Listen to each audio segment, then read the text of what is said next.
Salam Indonesia, Anda menyaksikan berita terkini bersama saya, Madis Kerenekarang. Pemirsa, kasus sembuh COVID-19 di Kota Denpasar melampaui penambahan kasus positif Selasa 10 Agustus 2021. Jumlahnya sebanyak 629 orang, sedangkan penambahan kasus positif COVID-19 mencapai 546 orang dan 8 orang pasien meninggal dunia.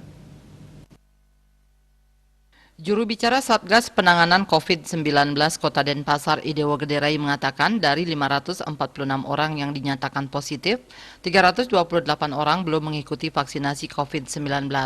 Selain itu, 121 orang pasien positif COVID-19 merupakan warga luar Kota Denpasar.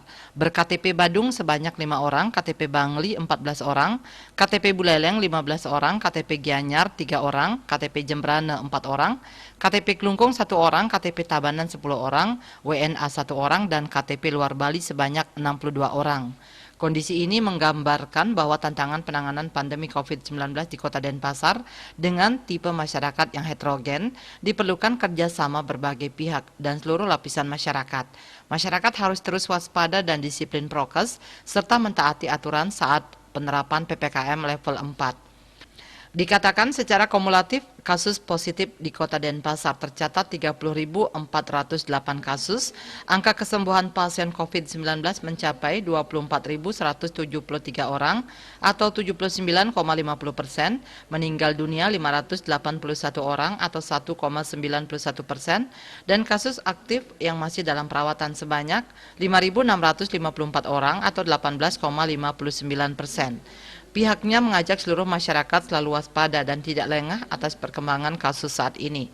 Dalam beraktivitas, penerapan prokes wajib dilaksanakan dengan berpedoman pada penerapan PPKM level 4 Jawa Bali. Terlebih saat ini muncul COVID-19 dengan varian baru. Asmara Putra Bali Pos melaporkan. Pemirsa, untuk mencegah penyebaran COVID-19, ingat pesan Ibu, selalu terapkan 3M, wajib memakai masker, mencuci tangan, jaga jarak, serta hindari kerumunan. Dengan penerapan perilaku 3M, Indonesia segera terbebas virus corona menuju Indonesia maju. Update terus informasi Anda dengan subscribe dan like YouTube channel Bali TV @newsbalitv. Tetaplah bersama Bali TV. Salam Indonesia.